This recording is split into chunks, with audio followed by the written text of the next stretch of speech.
Olá pessoal, Rômulo Contígio aqui, Mask TV, aquele podcast que você quer ver. Estou muito contente, estou muito feliz. São 2 anos de podcast, mais de 120 episódios. E eu estou trazendo aqui em setembro pessoas que realmente estão comemorando comigo esse desafio de manter um podcast em 2 anos. Vai lá no YouTube, toca o sininho, dá um like, se inscreve no canal, isso é super importante para a gente. Você pode até ser membro também e receber os pacotes de trabalhos que tem lá para você usar nos seus treinamentos. Hoje tem um episódio especial porque ele é um profissional requisitadíssimo para falar de segurança no trânsito. Especialíssimo. E conversando com ele agora há pouco, a gente ainda fez conexões anteriores. Comigo hoje, Sebastião Souza. Depois eu falo sobre o currículo dele, mas seja bem-vindo à Mask TV.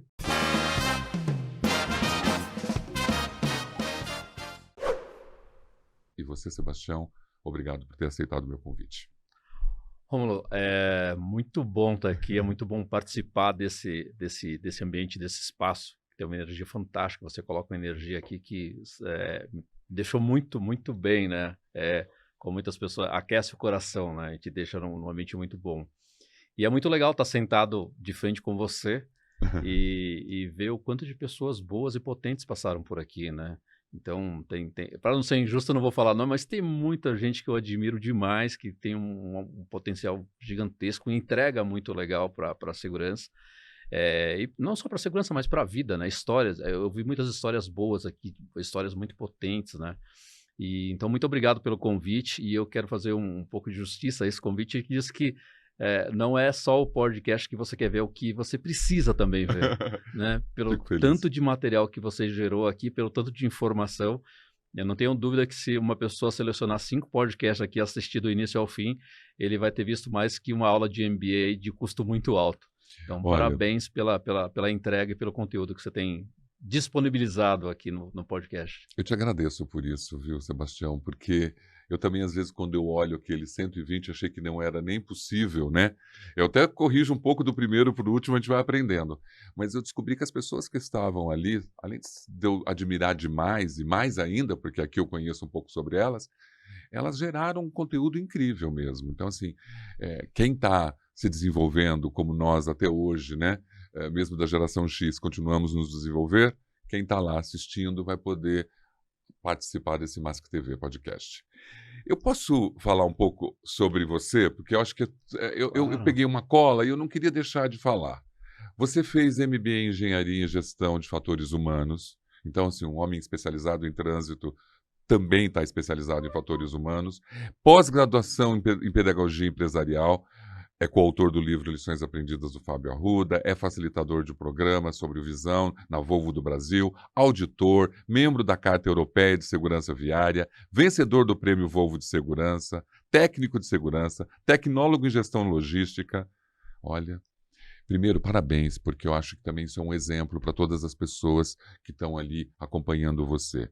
É necessário, a gente estava falando um pouco sobre isso, mas isso te dá corpo, isso te dá uma teoria, mas a sua prática também é um dos grandes diferenciais. Então, Sebastião Souza, contexto, comportamento e pessoas, é isso?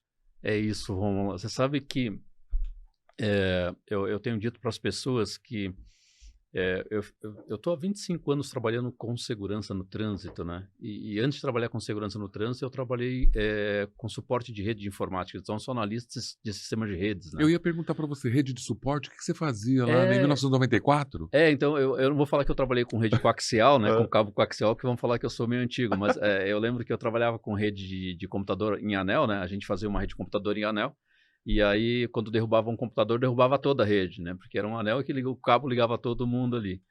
E aí, eu falo que não foi coincidência do destino, mas foi o caminho que se foi traçando na minha vida. Eu fui trabalhar numa autoescola, fazer um sistema de redes para a autoescola. E aí, na época, em 2000, o dono da autoescola, da rede de autoescola, falou: pô, estou precisando de um instrutor para dar aula de trânsito aqui e tal. E eu estou com dificuldade de achar essas pessoas e tal. E aí eu já estava meio que a informática, né, o computador me sugando muito tempo e tal.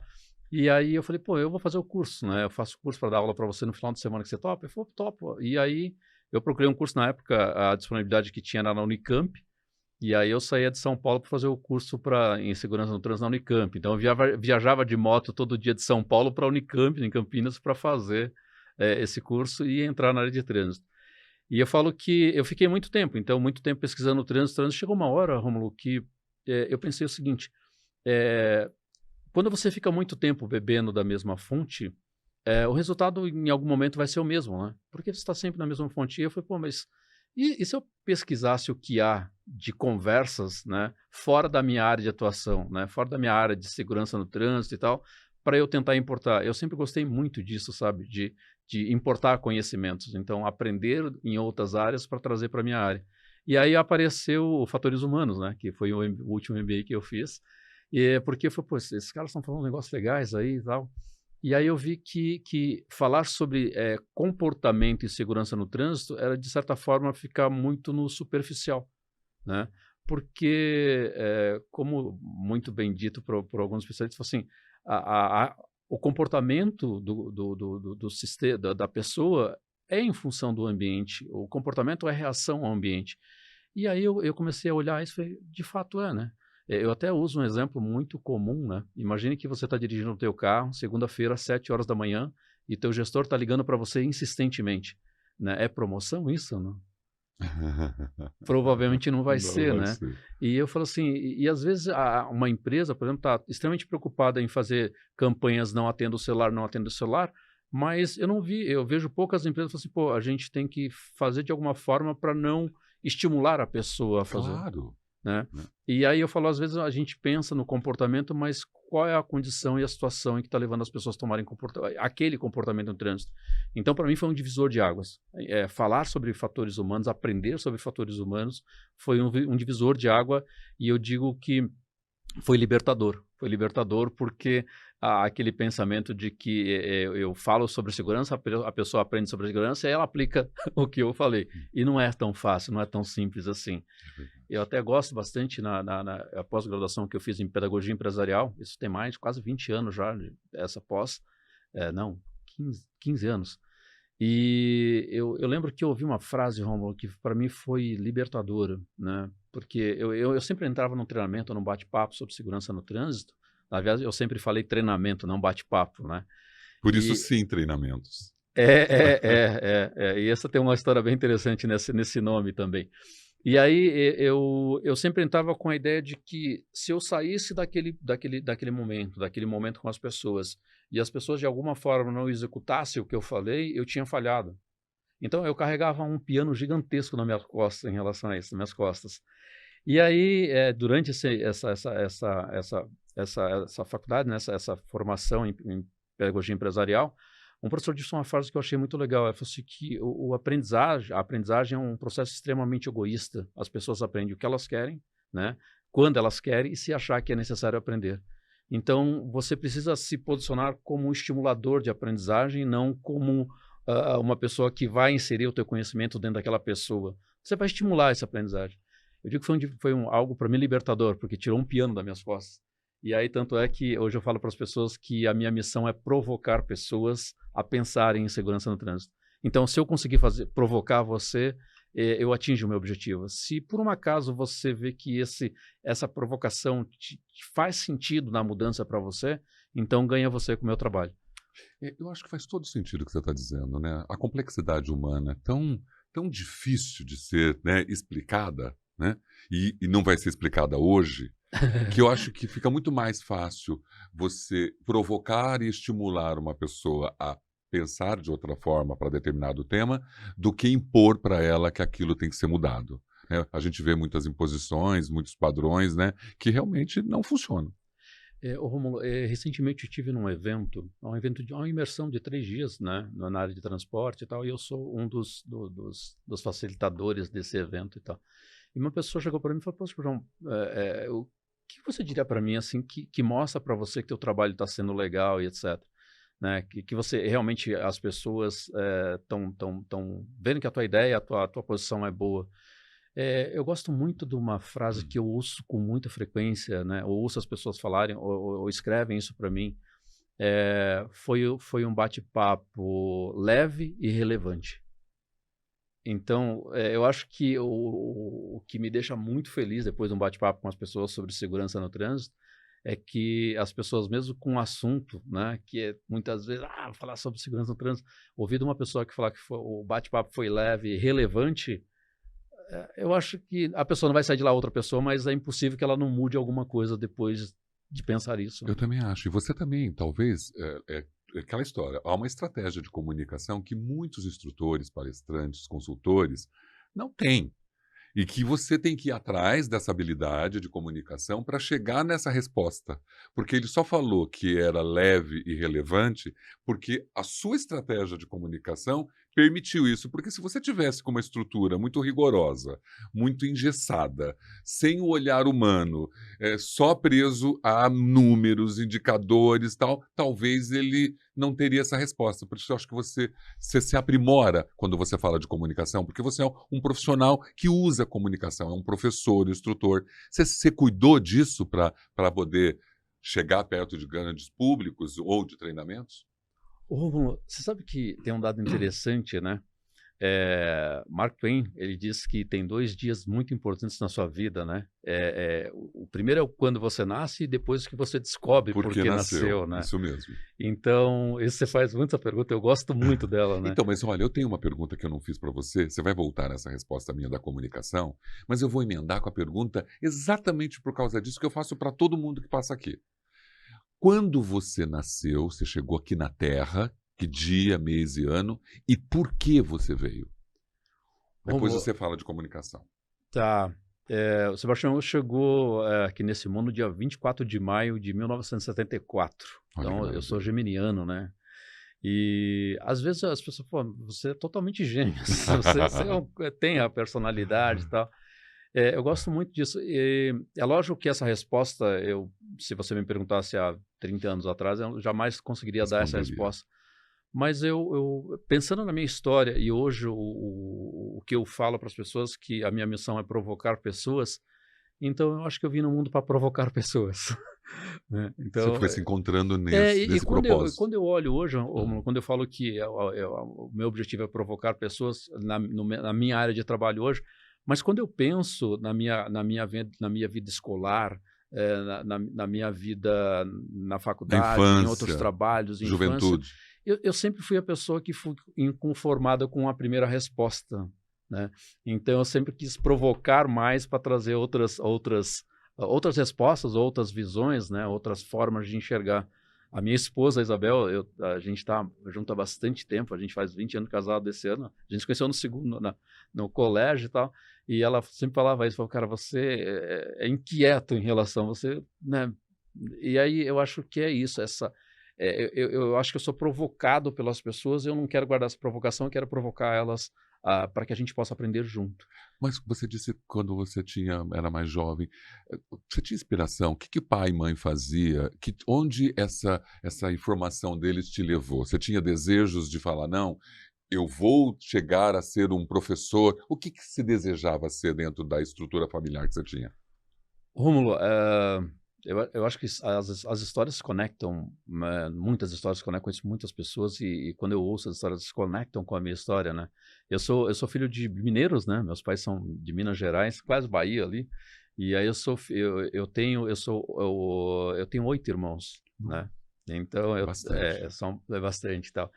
E eu falo que o meu pai fazia gestão ambiental em casa quando nós éramos pequenos para não ficar muito tempo no chuveiro, porque a conta era cara, né? Eu posso imaginar. E não porque o recurso o recurso era escasso, não era a água, né? Era um pai Era o dinheiro, sustentável. era o dinheiro e tal. Então, mas eu sempre me vi isso olhando a história da minha mãe e do meu pai. Eles sempre me colocaram o seguinte, que é importante vencer, é importante trabalhar, é importante você ter o que foi do seu trabalho. Então, eu lembro que uma época, quando eu me formei no 2º grau, de forma tardia até, o primeiro vestibular que eu prestei foi para História. Né? Eu queria ser professor de História, e aí eu prestei FUVEST na época, falei assim, eu quero dar aula de História. E aí acabou não acontecendo, e aí eu fui fazer consultei um psicólogo e tal, né, para fazer teste vocacional e tal. Falou, pô, você tem um perfil de trabalhar com lógica. E aí eu fui fazer curso na área de informática e tal, né. E eu lembro que foi bem na época que eu fui tirar habilitação, etc. E aí eu fui fazer lógica, mas eu sempre gostei de conversar e extrair o que as pessoas poderiam me ensinar, né. Eu tive uma sorte danada que, como eu falei, o meu estudo em algum momento foi tardio e eu caí numa sala onde era aprendizagem de adultos, né. E aí eu conhecia pessoas que tinham muito mais tempo de experiência no mundo que eu, e eu falo: "Cara, eu aprendi demais com aquela galera, Romulo". Então eu acho que eles me falam assim: "Você tem potencial para ir muito longe". E aí, olhando hoje a história do Sebastião e tal, eu vejo algumas pessoas que falavam isso para mim há uns anos atrás, eu falei: "Putz, não é que eu consegui chegar mesmo?". E às vezes eu não tenho dimensão disso, tá. Então, eu acho que isso nasceu pela história e pela forma de lutar que eu sempre vi em casa, e aí eu fui me moldando para chegar aqui, né. Seus Então, pais estão vivos ainda? minha mãe sim, meu pai não, Ah, né. então, como que ela chama? Dona Ah, Roberta, deve ser muito importante para ela, com 8 filhos, né, poder ver que cada um tem uma história, onde você chegou, né, e tomara que os irmãos também possam entregar para ela isso, né, porque uma mulher que tem 8 filhos, né, chegar no tá o quê? Ela deve ter 80 anos? tá com 84 anos. Então, ela, né, deve estar linda ali, né, olhando vocês, a É, realização de vocês. né, de alguma forma, eu acho que é especial, né. Eu lembro que eu fiz isso são coisas que marcam pra gente, né, histórias muito parecidas que a gente estava comentando aqui. Eu lembro que eu fiz um trabalho uma vez que acho que foi o ápice pra mim foi assim, agora eu mudei. E aí foi quando eu ganhei o prêmio Volvo, né, e aí eu fiz um trabalho para uma empresa de celulose no sul da Bahia e tal. E esse trabalho envolveu mais de 10.000 pessoas para falar sobre segurança no trânsito, etc. E aí a gente produziu uma apostila e tinha meu nome nessa apostila que a gente produziu e tal. E aí eu entreguei para o meu pai essa apostila, quando ele abriu, que ele leu meu nome na capa, ele chorou, né. E eu falei: "Cara", e aí eu também, né. E Claro. aí eu falei assim: "Putz, dar orgulho para quem você gosta é uma coisa especial, né". Então, às vezes a minha mãe, eu coloco, pô, um vídeo na internet, alguma coisa, ela manda para mim: "Ah, eu tô achando lindo o seu trabalho e tal". Sem dúvida é uma baita de uma recompensa. É o pote do ouro no final do arco-íris. É o pote do ouro no final do arco-íris. Tão legal você ter colocado essa ilustração, porque assim, minha mãe, eu trabalhei 20 anos sem aparecer. Eu só apareci há 2 anos por causa da internet. Eu não gostava de mostrar o meu serviço nas redes. Então, eu trabalhei 22 anos, até antes da pandemia, fazendo por boca a boca. Você mesmo sabe que a gente vai de uma empresa Aham. na outra, nem precisa de propaganda. Mas a pandemia veio e mudou tudo isso. E quando ela me viu agora, ela me vê nas redes, fazendo, te entrevistando aqui agora, perto de tudo que também você sabe que aconteceu, é um orgulho, né? É muito É. bom. Claro que eu gostaria muito da gente falar um pouco sobre nossas vidas, né? Mas eu quero também saber, porque nós estamos chegando na Semana do Trânsito. E eu quero que também nós estamos gravando um pouco antes, justamente para que esse material possa ser, né, a gente possa publicar ele para todo mundo entre a semana de 18 a 25. Claro. 73 mil sinistros, 6 mil mortes, 38 mil, né, no contexto de 2023 para cá, morre muita gente no trânsito. Hã, há uma necessidade, né, o teu trabalho é uma necessidade dentro de empresas, dentro de uma sociedade, porque nós temos um comportamento muito ruim. Mas quando a gente pergunta qual é a causa para os órgãos responsáveis pelo trânsito, eles dizem que é a falha humana. Como você vê isso? Você sabe que, não tem como você não sentar, por exemplo, vou citar nomes agora para ser justo, porque foram grandes inspirações para mim. Não tem como você não sentar com Adilson Monteiro, não tem como você não sentar com o Gival Menezes, e essa galera não te influenciar, né. Então, Gilval é é incrível, né, o gente Gilson também. boníssima, né, boníssima. Eu tenho sorte de encontrar ele algumas vezes no aeroporto, ali, de forma aleatória e Sim. tal, isso é legal. O Adilson fez o Hop agora, você viu na Expo, né, o livro É, dele. bem legal também. E aí eu falo o seguinte, então, eu vou usar uma base bem legal, que eu acho que a gente precisa explorar mais isso, Uhum. é necessário, na verdade, né. Então, em 1997, quando foi aprovado o Código de Trânsito no Brasil, foi aprovado o Visão Zero, que é na Suécia eles têm um programa implementado chamado Visão Zero. E o Visão Zero ele tem como objetivo promover zero morte no trânsito e zero lesão grave, né? Então, é zero morte, zero lesão grave. E aí ele diz o seguinte, um dos princípios da estrutura do Visão Zero é que as pessoas erram. Então, um programa sueco de 1997 falou assim, as pessoas são falhas, elas vão errar. E quando elas errarem, como é que o sistema vai produzir, né, salvaguardas ou vai produzir respostas para que essas pessoas não paguem com suas vidas quando elas errarem, né?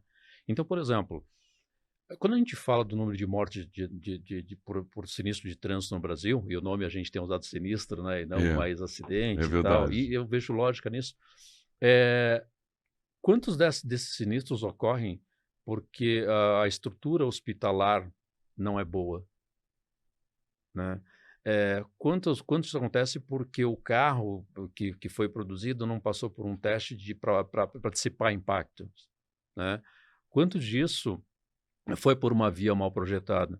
Eu lembro que tem um engenheiro de São Paulo, Aldervan, ele escreveu assim, curvas assassinas em São Paulo, ele tem um livro, Curvas Assassinas e Outras Sinas, né, o nome do livro. E ele listava isso, que, por exemplo, ele falava assim que, como engenheiro, para ele passar numa via e ver uma placa curva perigosa, ele falava que sentia tipo assim, para a engenharia que a gente tem, com a capacidade de engenharia que a gente tem, ter uma placa curva perigosa é atestar que a engenharia falhou, né? Por que não foi lá e arrumou a curva, fez o negócio tudo certinho? Porque a gente tem curvas aí que você faz com um carro em altíssima velocidade e não tem uma placa curva perigosa. A curva foi bem feita, né?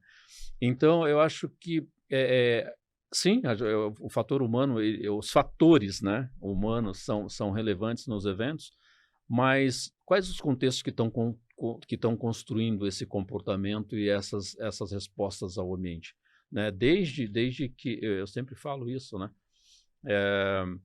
Como sociedade, às vezes a gente cria ambientes que não são favoráveis para a segurança no trânsito. Quando você olha, por exemplo, os órgãos falarem que fadiga, sonolência, ainda é o fator mais importante dentro dos eventos, parece que assim que não é o alcoolismo, não é, né?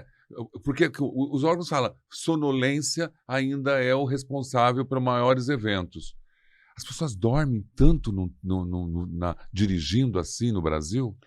É interessante, Rômulo, quando você pega essa condição, depende do nicho que você vai pesquisar, por exemplo. Então, se você falar, eu vou pegar motoristas de ônibus numa metrópole como São Paulo, dificilmente o som não vai ser um problema para os sinistros que vão ocorrer. Quando você vai para a rodovia, você tem muito aquelas pessoas que dirigem por muito tempo. Então, se você pegar um trânsito rodoviário, você vai ver o sono como um problema muito frequente, né? Outro dia eu estava, até falando de contexto, quando a gente está falando, outro dia eu estava conversando com uma empresa sobre um sinistro provocado por sono e tal. E aí eu perguntei, quantos quilômetros essa pessoa dirige por mês? E aí a quilometragem média mensal dela é extremamente alta. Entendi. E eu falei assim, eu teria dormido igual ele dormiu. Entendi. E depois tem o trânsito da cidade, tem a estrada, tem a rodovia, tem tudo, tem a rodovia de terra. Tudo isso são contextos diferentes e que esse indicador não se aplica. Então eles vão mudando em relação a isso. Por exemplo, se você pegar São Paulo, por exemplo, São Paulo, o sono é relevante em São Paulo?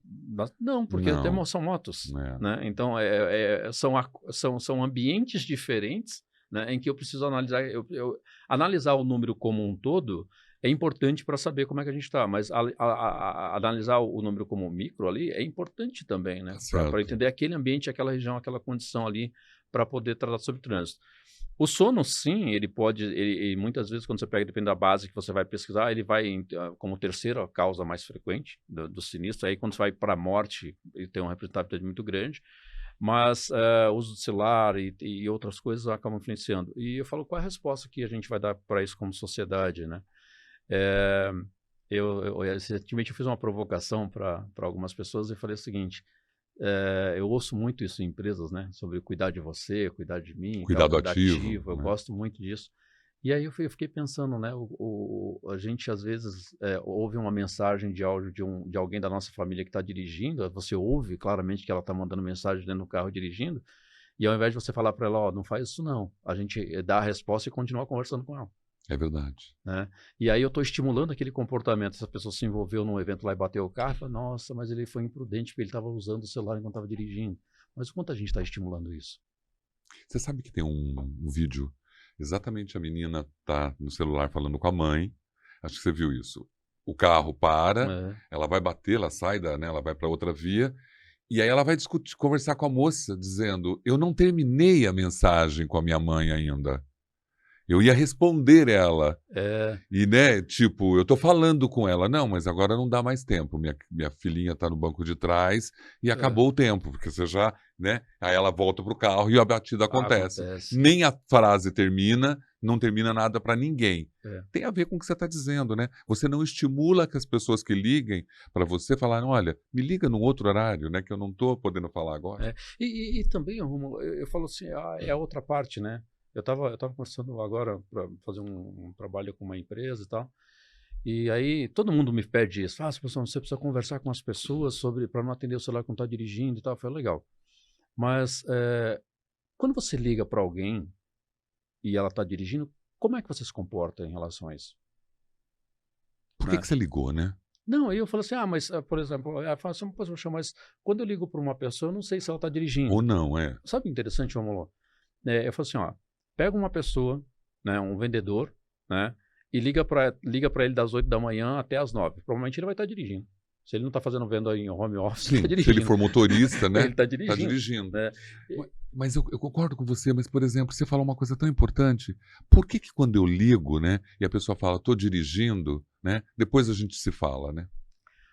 E eu falo que a gente falou de comunicação agora há pouco, né? Então a forma que a gente se comunica, etc. Eu tenho estimulado muito isso para as pessoas, né? Exemplo. Imagine que eu ligue para uma pessoa e ela atendeu o telefone, ela está dirigindo, e eu pergunto para essa pessoa, você pode falar agora? Bom, se ela atendeu o telefone, provavelmente ela vai dizer que sim, que ela pode falar. Né? Ou se você insistiu na ligação, ela atendeu. Então, quando eu pergunto se uma pessoa pode falar, eu estou dando para ela a condição de continuar a conversa ou não. E se ela já atendeu o telefone, provavelmente ela vai dizer sim, eu posso. Né? Eu normalmente, quando eu ligo para uma pessoa, eu pergunto, você está dirigindo agora? Porque a partir do momento que eu ligo para uma pessoa e pergunto se ela está dirigindo, a resposta possível para essa pergunta é sim ou não. Eu estou dirigindo ou não. Quando ela diz para mim, sim, eu estou dirigindo, a responsabilidade de continuar a conversa passa a ser minha e não da pessoa. Concordo plenamente com você. Eu concordo plenamente, porque eu desligo, falo, então eu vou falar com você depois. Porque se eu deixar, dependendo da pessoa, ela continua a ligação. Vai continuar. A pessoa que está dirigindo. Vai continuar. E eu falo, isso eu gosto muito, né? Eu sempre falo isso. Pensando como Sebastião, as decisões são fáceis, né? Porque eu trabalho com segurança no trânsito, eu vivo disso. Então, pensando como Sebastião, eu jamais faria isso. Mas pensando como vendedor, que precisa bater a meta, que está entregando, que tem um gestor, que tem um cliente ligando insistentemente, será que o Sebastião atenderia a ligação? Eu acho que atenderia. Provavelmente não, sim. E quando você fala de fator humano, depende de quem liga. Sim. Né? Porque sim. olha que loucura, depende de quem liga. Pai, mãe, chefe, amigo, namorado, todos esses têm um peso na hora que você atende, se você vai continuar ou não com isso. E isso, Romulo, quando a gente vai falar sobre tomada de decisão, comportamento, para mim foi um ponto bem libertador, sabe? De tentar entender muitas vezes uma pessoa que está dirigindo e a condição que ela está vivendo naquele momento e está tendo o celular. Então eu falo assim, será que de fato, né, é tão importante para você atender aqui naquele momento? Se você pegar de vários sinistros que eu já participei de análise e tal, a gente vê a incidência do celular, a gente vê a incidência de uso de sono, o sono tem uma relevância, porque aí, como eu te falei, eu trabalho com pessoas que dirigem 4, 5 mil quilômetros por mês, já trabalhei com carreteiros, com caminhoneiros que dirigem 12 mil quilômetros por mês, né, hoje dirigem menos e tal. Então, eu falo que quando a gente olha para isso, eu acho que a gente precisa olhar um pouquinho mais como é que a gente está criando as condições para tomar a decisão das pessoas. E aí, o Visão Zero, ele faz muito bem isso, né? Ele fala assim, como é que nós como sistema, como é que nós como país, como é que nós como engenheiros, como é que nós como gestores de trânsito estamos criando ambiente seguro para as pessoas tomarem decisões seguras. e não só ficar falando que a decisão dela foi insegura. Eu creio que é um belo desafio, um belo caminho para a gente trilhar, sabe? E eu gosto desse viés da nossa conversa, de falar do fator humano, do comportamento dele perante a direção. Porque eu poderia perguntar para você o que fazer quando, né, o frenagem, o que fazer nisso, fazer nisso, mas eu queria o fator humano, né? É tão mais complexo da gente discutir. Só em alguns minutos você já disse muita coisa. Se alguém liga para você, né, e você que está ligando para alguém e pergunte se está dirigindo, não continue a conversa. E então, isso é muito importante para a gente, né? Como é que a gente influencia, ou como é que a Exatamente. gente cria contextos e influencia Essa pessoa fazer esses isso, né? ambientes. Tem algumas conversas muito potentes que eu já tive sobre isso, e eu fico pensando, caramba, olha só. É, é, a gente, se você pegar no país hoje, por exemplo, todo mundo fala, a autoescola não ensina direito, que não sei o quê. Só que todo mundo aprendeu nessa escola que não ensina direito. Mas depois que sai da autoescola e dirige 5 anos, parece que é o melhor motorista do mundo. É verdade. Ou seja, a autoescola funcionou para mim, para você não funciona aquela, né?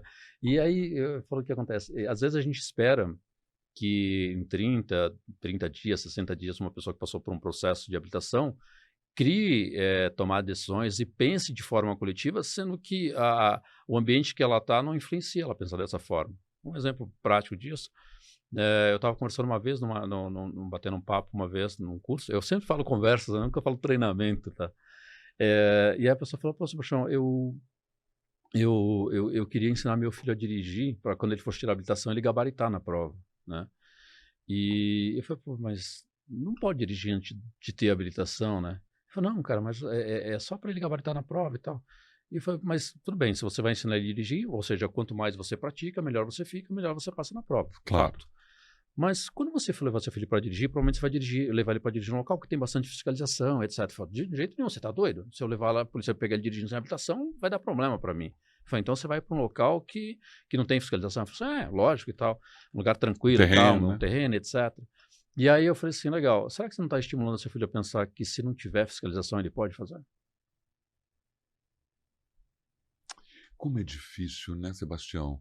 Olha quantos elementos, né? Porque com certeza vai ficar dentro do cérebro desse jovem que é permitido isso. Sim.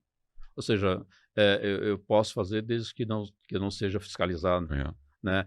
E isso é um dado muito interessante, né? Eu falo, eu sou o consultor, né? Da Orcasdor, né? Eu gosto de viajar, eu gosto de dirigir e tal. E aí eu falo, às vezes eu estou dirigindo, eu faço programação de viagem, etc. Estou dirigindo para locais que você tem uma rodovia que você roda muito sem ver uma fiscalização, nada, e aí você vê a rodovia com um asfalto legal e o pessoal correndo e tal, etc.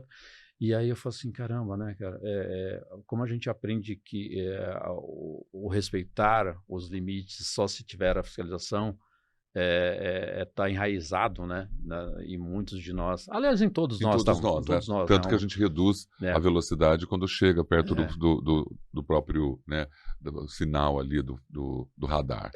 E aí eu falo sempre, pensando como Sebastião, as coisas ficam fáceis de serem feitas e executadas. Mas entendendo um pouco da rotina das pessoas, entendendo um pouco da rotina, por exemplo, o nosso país é um país que está em desenvolvimento, né? Então, a gente muitas vezes a gente quer ter um país que tenha a segurança de trânsito do primeiro mundo sendo de terceiro. Sim. Então, não vai acontecer. Não vai. Né? E a Né? gente percebe, né? Nós temos uma fragilidade de malha rodoviária terrível, né? E aí eu falo assim, eu volto a falar que os fatores humanos, né, não só o fator, para a gente ampliar essa discussão, os fatores, a gente olhar com mais cuidado para isso, né?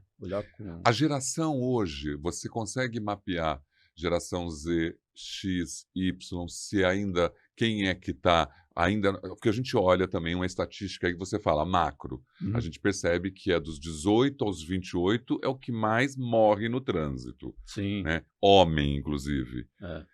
Essa realidade, assim, você acha que isso é real mesmo? Assim, os homens se matam mais no trânsito, são menos precavidos que as mulheres?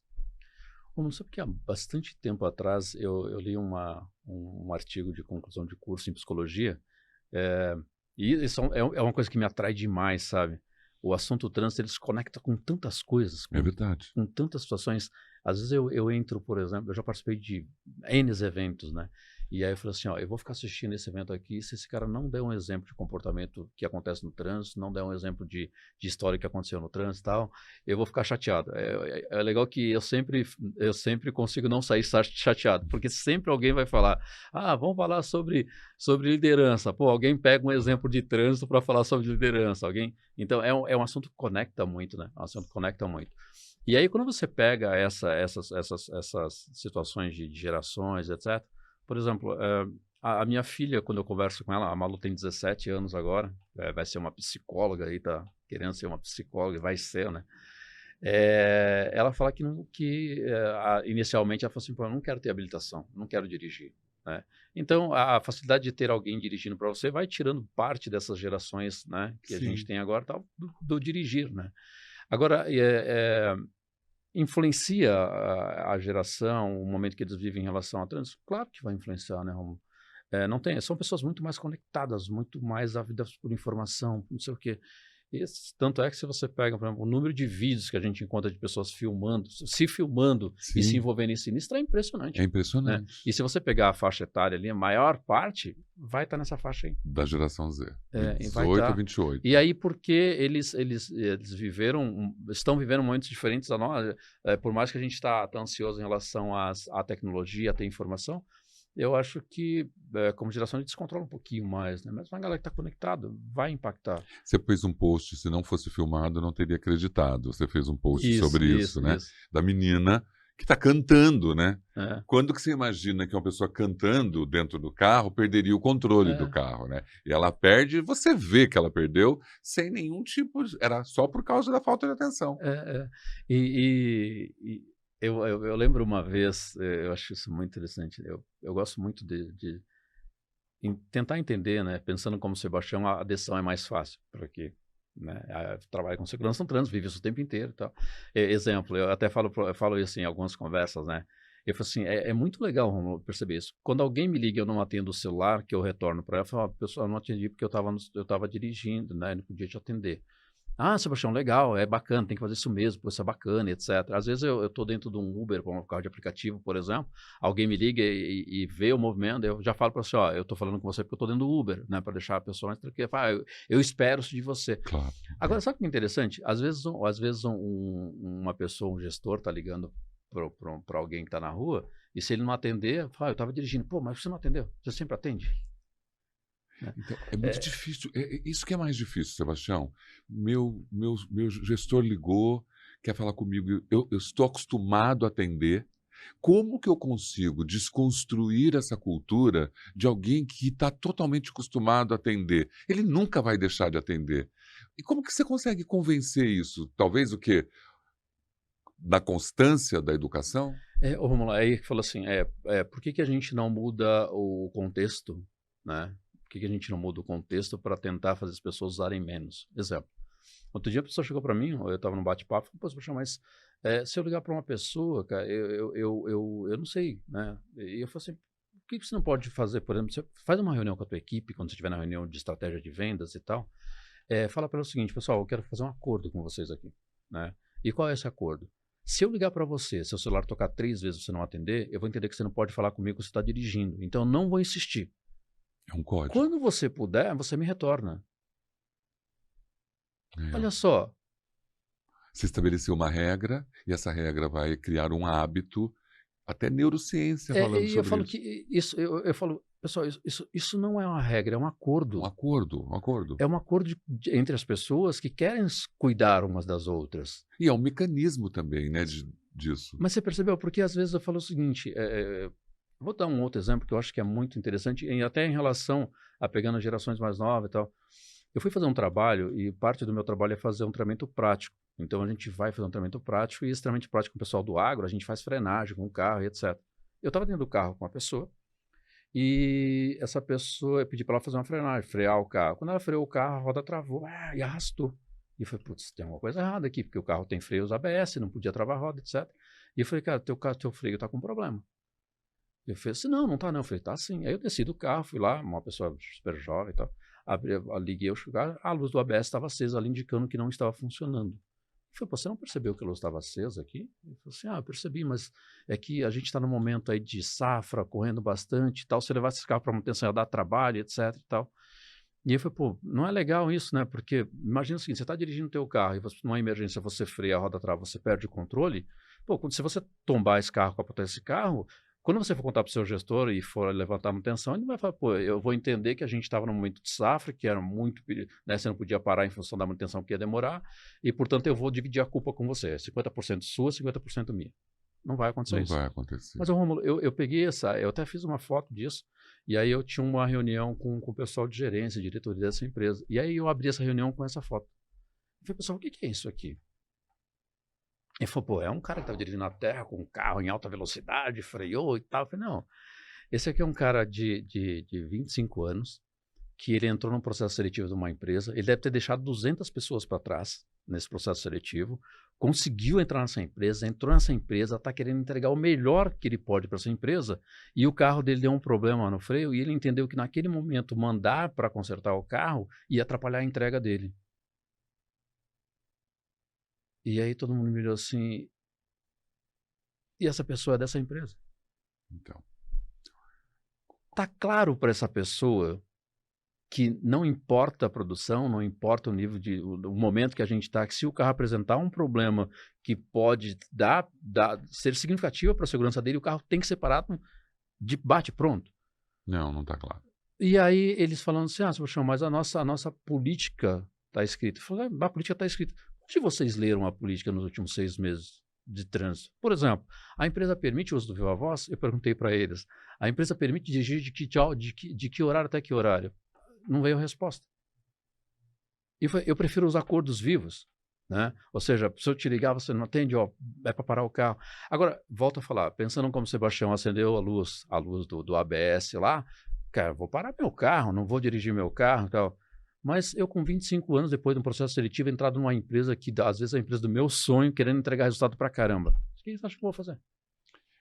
E aí que eu acho que fica o teu papel e o papel do gestor, que tem que ser completo. Porque se esse tipo de comportamento ele é quase que comum dentro da realidade de todo ser humano, nessa faixa etária ou tem outra, cabe quem está ali na linha mudar isso, né? Sim, então é isso que eu gosto muito dessa ideia. Não é um passe de mágica, tá, Romulo? Não tem uma varinha e fala assim, pô, a partir de hoje começou a acontecer, etc. Mas eu acho que a gente criar ambientes que estimulem as pessoas a ter comportamento que a gente não quer que elas tenham, a gente vai continuar gritando que o erro humano é o grande problema do trânsito. Um mecanismo disso é mostrar esse tipo de exemplo. Porque, olha, você vê, nós falamos do trânsito, não falamos em momento algum da violência que esse trânsito tem, do número de sinistro, por que ele está acontecendo, porque tanto. Não, porque existe um comportamento, né? Eu nem vou levar em consideração o cara que bebe e mata no trânsito, o cara. Não, porque nós estamos ainda além disso. O ser humano, em sua estrutura comportamental, tem muito desvios. E o ambiente que o envolve, né? E o ambiente que o influencia, né? O influencia o tempo inteiro. Gwendel tem uma pesquisa muito interessante que diz, eu gosto muito dela. Às vezes o pessoal fala, pô, você está falando aí de pirâmide de Bird e tal. Não é diferente, porque ele fala assim, a cada 3 quilômetros, uma pessoa realiza 400 observações, toma 40 decisões e comete um erro no trânsito. Olha isso. Né? A cada 800 quilômetros, um desses erros pode se tornar um evento indesejável. Né? E a cada 100 mil quilômetros, um desses erros se torna um evento, etc. E aí conecta com o Vision Zero, que a gente falou assim, que os erros vão acontecer. E muitas vezes o sinistro de trânsito ele vai acontecer, a gente não vai acabar com o sinistro de trânsito. Então a gente precisa ter veículos que são capazes, né, de dissipar energia, dissipar impacto, para que as pessoas sejam preservadas dentro deles. Mas só que quando a gente vai comprar um carro hoje no país, por exemplo, aí questão de financeiro, tal, tudo entre os detalhes. Mas, por exemplo, por que um carro que tem o airbag só é oferecido para quem pode pagar mais? Aí é difícil já, né? O cara, só quem pode mesmo vai ter um carro mais robusto, mais potente. E aí eu falo assim, às vezes a segurança é seletiva, né? No trânsito, estar seguro no trânsito pode ser seletivo.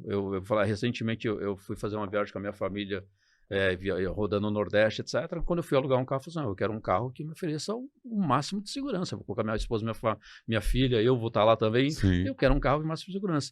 Mas para eu ter esse carro com uma segurança máxima, eu paguei muito mais caro. Sim. Sim. Né? E nós sabemos que a realidade hoje do brasileiro, né? A minoria tem carros muito potentes e a maioria são carros frágeis, né? Que tipo, olhando esse fator humano, que foi tão legal, assim, eu acho bem diferente, porque você dá um peso da complexidade e desse contexto que interfere tanto na decisão do cara entre Y ou X na direção. O que você pode sugerir nessa linha, por exemplo, do fator humano para as empresas, quem está te ouvindo agora? Que tipo de atitude o cara pode ter que vai melhorando esses sintomas comportamentais, então esses fatores, né? Porque são muitos. Eu não sei se você já pensou mapear tantos fatores que interferem na decisão de uma direção. Dentro de um carro, ainda tantos, né? Eu fico pensando, mulher, cor, homem, idade, posição hierárquica, posição financeira. Olha isso, tudo isso está ali, né? E sem falar o emocional, porque se eu falar de emocional, né, do cara chegar estressado para dentro de um carro e dirigir, já é outro fator. O ser humano é um universo, né? E a gente coloca o universo atrás de um volante que ele tem que frear, manter distância, olhar o retrovisor, etc, etc. Né? É verdade. A gente coloca esse universo para competir com dirigir, etc.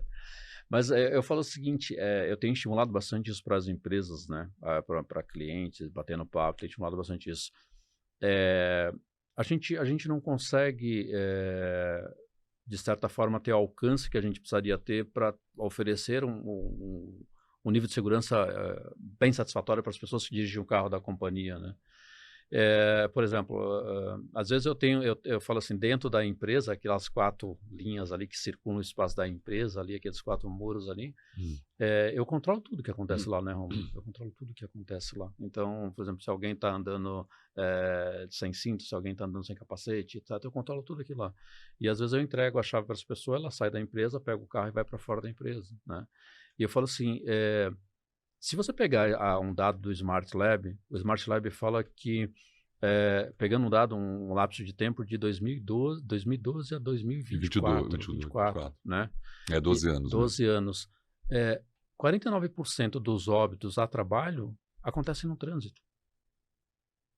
E às vezes eu falo assim, eu estou criando uma baita cultura de segurança dentro da empresa, mas quando essa pessoa sai da empresa e vai para fora dela com o carro, aquele ambiente, aquela estrutura social que acontece da empresa, fora não vai acontecer. E na maioria das empresas, o acidente de trajeto de trânsito nem vai para os indicadores. E aí eu falo o seguinte, então, você tá olhando para isso, por exemplo, as pessoas que estão fora da empresa, por exemplo, né? Você está olhando com cuidado isso, por exemplo, o equipamento que você está oferecendo para essa pessoa, né, o veículo que você está oferecendo para ela é um veículo legal. Quando você vai fazer uma adequação de frota, você está comprando um veículo que seja de fato um veículo que ofereça mais segurança para as pessoas que vão dirigir. Eu falo, isso não é lógico, Romulo, eu acho que guardado as suas proporções, mas eu vi uma vez um gestor ter uma atitude que eu achei fantástica. Ele falou assim, Paixão, eu decidi pegar o valor do meu carro com a minha equipe aqui e eu pedi para baixar o valor do meu carro, né, o valor do meu carro que ia comprar para mim, porque eu rodo muito pouco, para aumentar os equipamentos de segurança para os carros dos meus vendedores. Nossa, 1 em 1 milhão, né? Para fazer isso, 1 em 1 milhão, esse ser humano é incrível. E acontece, por exemplo, às vezes isso já aconteceu N vezes, tá? A gente vai negociar com o cliente sobre um programa de segurança no trânsito, e aí, a gente precisa encontrar um treinamento para blindados, para diretoria, etc. E aí essa pessoa, ela despende de um recurso por pessoa muito alto para o diretor, que é importante ser feito, etc.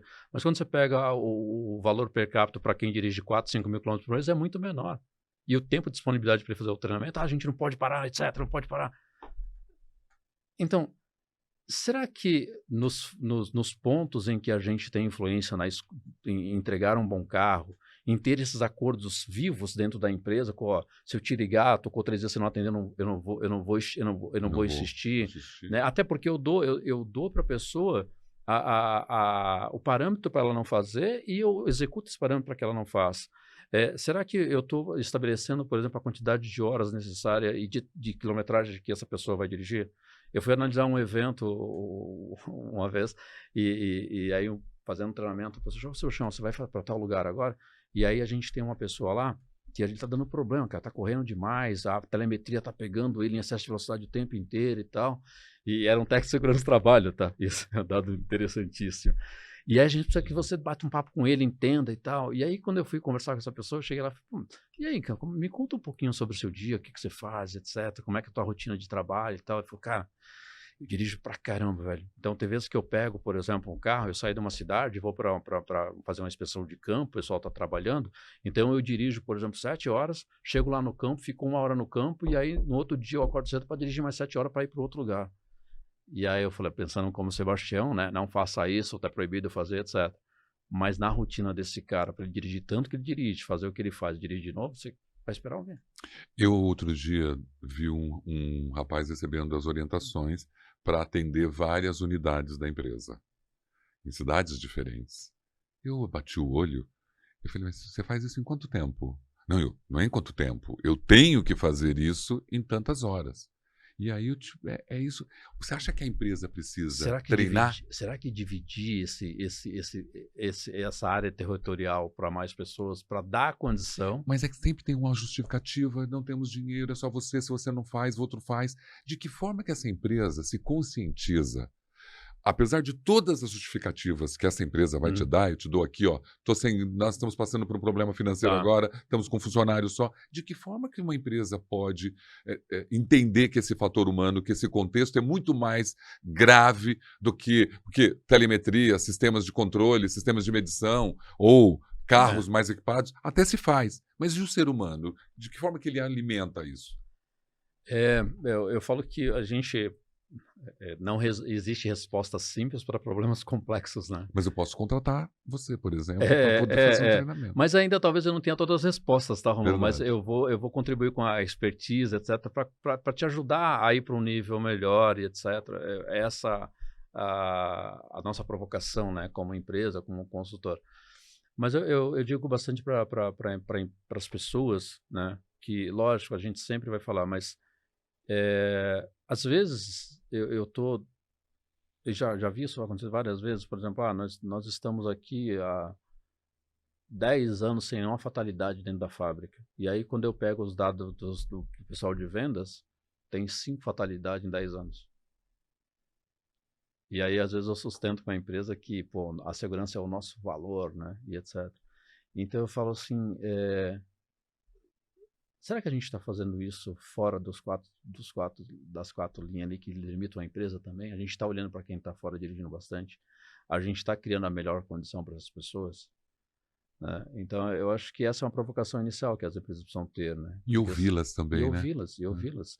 É lógico que a gente tem, e isso é muito legal perceber, tá, porque a gente está falando do mundo ideal, mas tem muitas empresas hoje que têm programas de segurança no trânsito muito robustos. É verdade. E que elas não deixaram de ser produtivas, elas não deixaram de estar competitivas no mercado e as pessoas estão num nível de segurança dirigindo muito legal.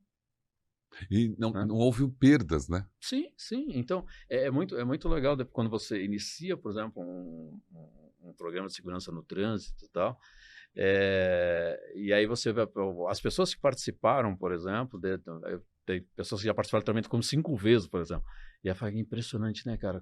A gente pega quando começou e como a gente está agora, é impressionante, né?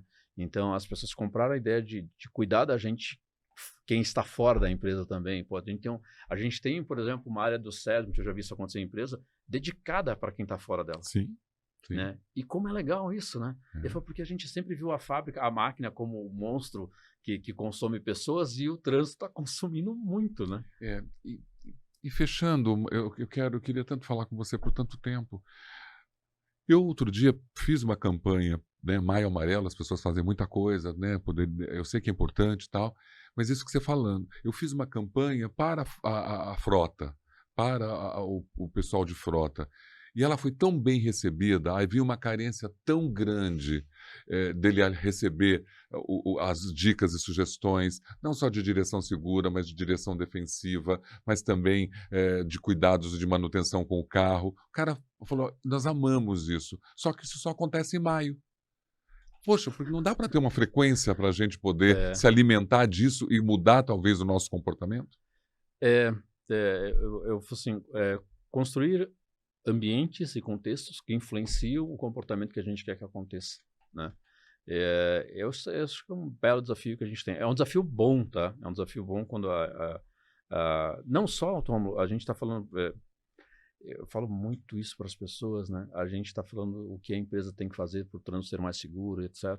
E outro dia eu fiz uma provocação durante um bate-papo com as pessoas, até escrevi um artigo disso, e esse artigo eu perguntava o seguinte: as pessoas devem dirigir o carro delas como elas dirigem o da empresa, ou o carro da empresa como elas dirigem o dela, né? Então, por exemplo, às vezes a empresa ela tem um olhar tão cuidadoso em relação ao veículo. Se você pega, por exemplo, histórico de infrações de excesso de velocidade, pico de velocidade, ou infração de trânsito no carro da empresa, zerado. O cara está 5 anos sem Está nada, impecável. rodando 4, 5 mil quilômetros por mês no carro da empresa, e sem multa, sem nenhum problema. Essa mesma pessoa no final de semana, às vezes tem multa por dirigir falso celular com o carro dela, com o carro pessoal. Ela vai para o final de semana no churrasco com os amigos, bebe o carro pessoal dela e volta dirigindo para casa. Não conseguiu levar, né, o que aprendeu para fora também, né? Então, eu falo assim, e aí eu falo assim, como empresa, como CNPJ, eu estou numa ação muito bacana, mas pessoalmente, não. Então, pô, e eu falo que pessoas preparadas e pessoas desenvolvidas, agindo como pessoas preparadas e desenvolvidas, têm um poder gigantesco de melhorar um ambiente, uma condição, uma situação, um país, né? Então, eu falo que para a segurança no trânsito, eu falo que o Sebastião tem feito muito isso, tá?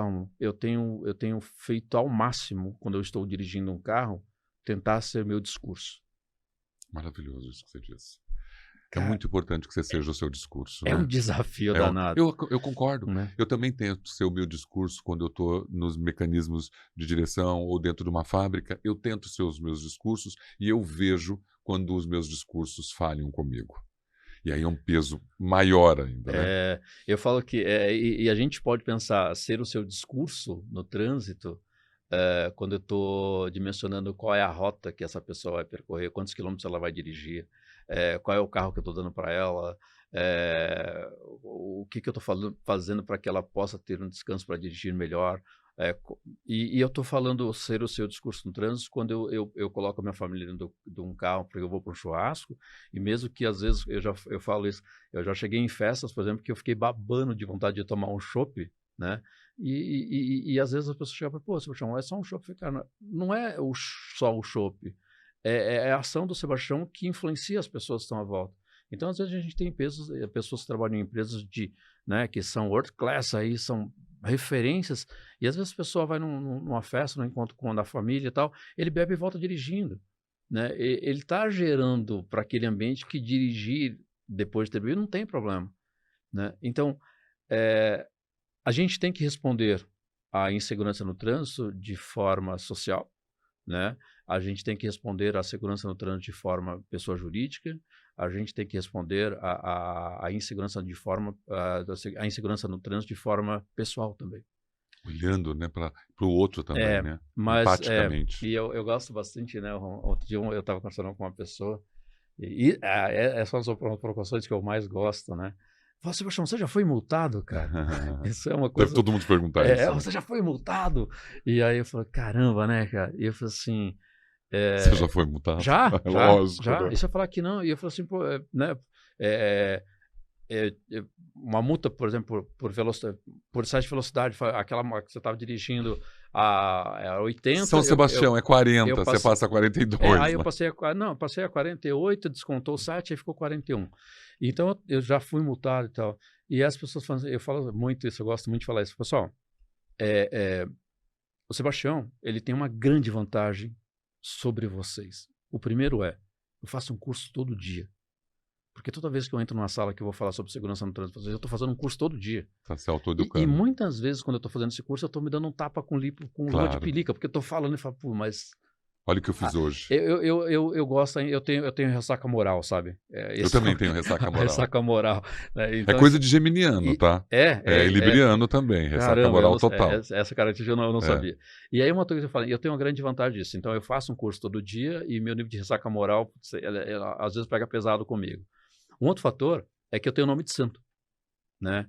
E o que acontece? Eu entrei num curso para santo na pandemia e eu vou me formar na pré-escola em 2085. Né?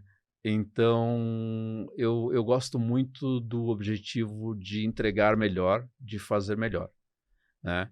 Agora, o entregar o melhor e fazer melhor, talvez o meu melhor agora, né, nessa situação que eu estou, é o meu melhor.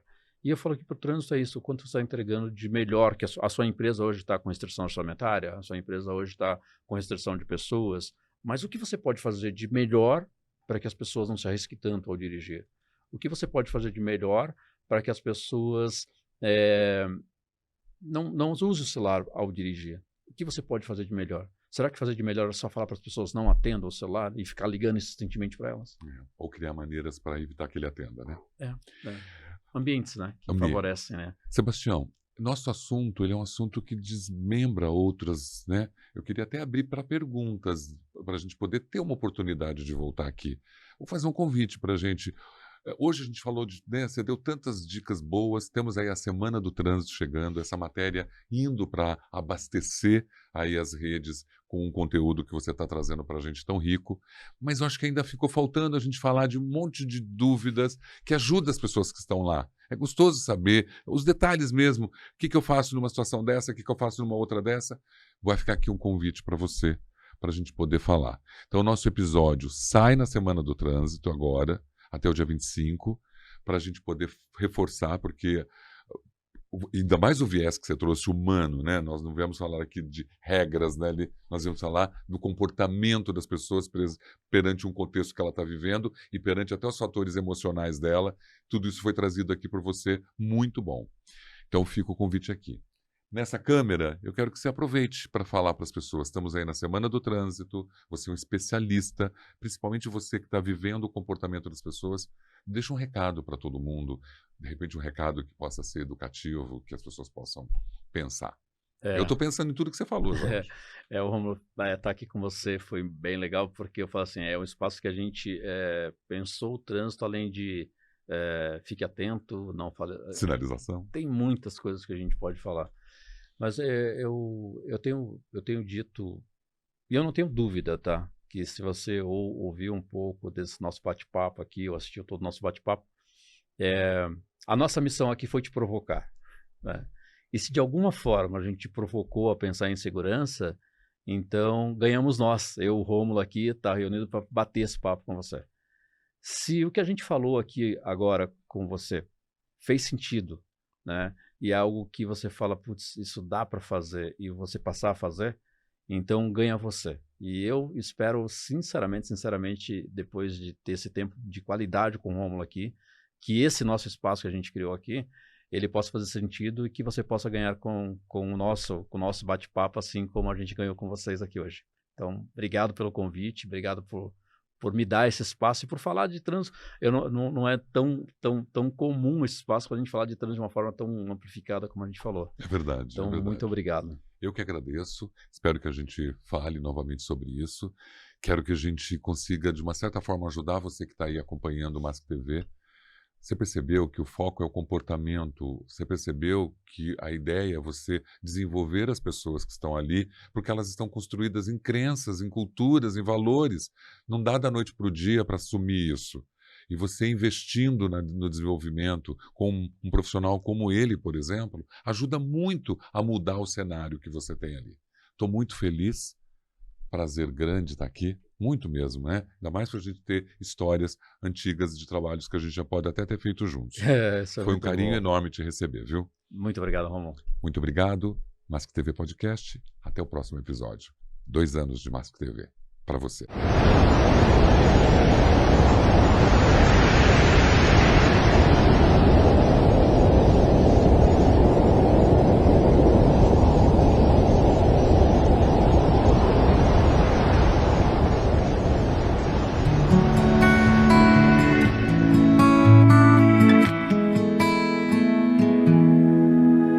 Não era pra ser assim, não era pra ser normal. Caminhar num caminho onde o fim é tão brutal. Cada canto uma memória que não quer calar. Saudade eterna que eu daria tudo pra mudar. Se eu pudesse ter só mais um dia, o mundo inteiro saberia do amor que aqui permanece tão fundo em mim. Neste coração que bate perdido sem ti. Um dia a mais para te ver sorrindo. Um dia a mais sentir você aqui, perdido num sonho sem fim. Helena, traz João pra perto de mim. Não era pra ser assim, não era pra ser normal. Que um trabalho arriscasse mais que um temporal. A segurança falhou, o preço foi demais. Um adeus que veio cedo e cala fundo e traz. Se os céus me dessem só mais um momento, eu correria pra você contra o tempo, para abraçar vocês, minha luz, meu bem. E nunca mais permitir que esse adeus venha também. Um dia a mais para te ver sorrindo. Um dia a mais sentir você aqui, perdido num sonho sem fim. Helena, traz João pra perto de mim. Sob as estrelas eu faria um pedido, por mais um amanhecer, novo sentido. E cada lágrima que agora cai, falar do amor que nos une, que jamais se vai. Um dia a mais para te ver sorrindo. Um dia a mais sentir você aqui, perdido num sonho sem fim. Helena, traz João pra perto de mim. E na eternidade eu espero aqui, por mais um dia, um sorriso, por mais um sim. Helena, João, vocês são meu coração. Guardo cada momento, cada canção. Não era pra ser assim, essa não é a norma. Que o trabalho inseguro se esconda dessa forma.